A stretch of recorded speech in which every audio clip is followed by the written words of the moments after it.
beyond words to participate not only in the launching of her senatorial bid, but more than that, in campaigning for this pretty beautiful lady. If I were younger than now.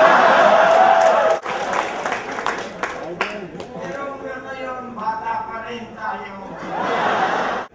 I would be going with her in campaigning in every province in